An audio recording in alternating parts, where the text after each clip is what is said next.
Hello everybody, this is Bronco Juggalo, and I want to thank you today for joining me for this very special Bronco Juggalo's Top 10. The top 10 films, in my opinion, that were featured on the Terror in the Aisles documentary. Now, I am dedicating this to the Horror Man, Joe, and Horrific Nightmares, JM. I had so much fun over, I don't know how long it's been, about a year, watching them do their Terror in the Aisles challenges. And I had a ton of fun yesterday watching them do their countdown all the way of over 80 films. So I wanted to dedicate this to them. Not only did they complete this incredible challenge, they had a live stream where they ranked over 80 films, and they did it the whole while putting up with my bullshit. Because I have to give them shit. That's what I do. And they still accept me, and they still love me. Well, then, coming in at number 10, I have Dracula, 1979. Now, this one actually got reworked and switched around a couple times, and I'm going to tell you why this is such a fun, big film for me. It's not that it's the best Dracula film, because it's not. It's not even close. But it is a really good Dracula film. Great sets, great costumes. Frank Langella is amazing. And I had a lot of fun watching this with Jason.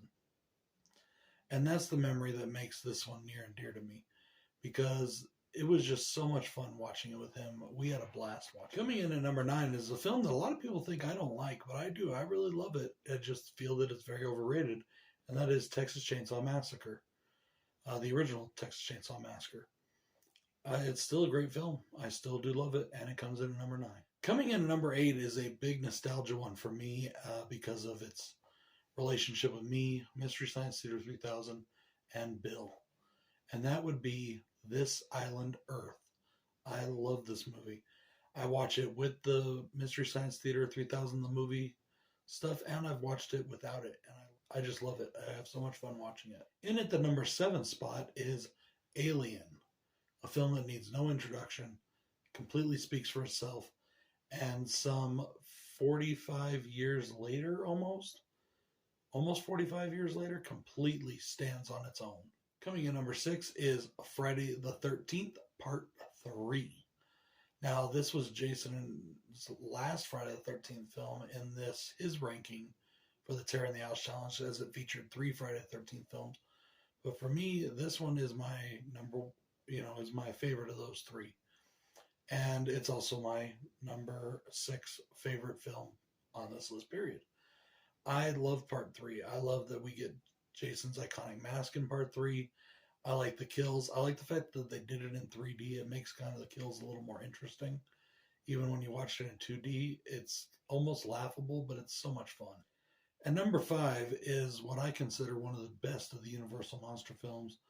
That is Bride of Frankenstein.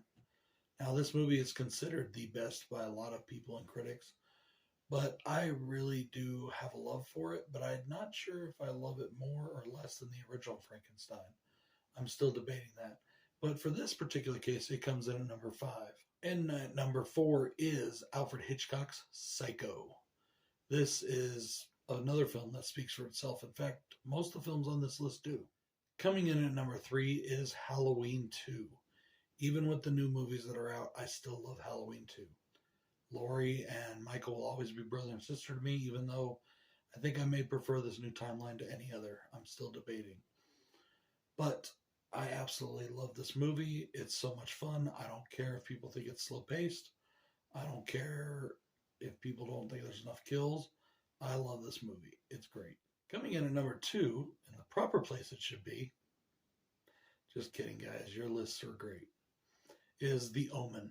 I love The Omen. It's actually not even my favorite film in this franchise anymore. It used to be, but it's not anymore. It's still considered, in my opinion, I still consider it one of the greatest horror films ever made. Genuinely scary, very creepy, and it's one of the few films that got to me. The final spot for me is, of course, Halloween. And no, not because of popular opinion. Halloween, to me, is my favorite horror movie of all time. I love Halloween. I love Michael Myers. I've said it a million times before. This guy right here, Freddy, he's right here. Michael's barely right here. Nightmare on Elm Street's right here. Halloween's barely right there. But I love Halloween. I absolutely adore this film. And I truly give it its props because without Halloween, we'd have none of them, in my opinion. Anything past that.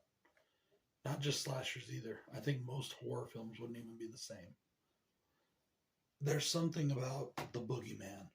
There's something about this white masked creature that was supernatural or not. We didn't know at the time. There's just something about it that just made everything terrifying. Something that couldn't be stopped. Something that just kept coming relentlessly. And something that in our society is a very believable scenario. The babysitter murderer. What can you say? Jason, Joe, thank you so much for all your hard work on the Terror in the House challenge and on a great stream. I hope that you enjoyed this video. Bronco Juggalo saying peace out. Talking about mob shit. Go. Couple $100 grand, I ain't much. Mob shit. One phone call, you can get touched. Mob shit. Then we gave Tommy a to-do list. Mob shit. Good fellas always got a fool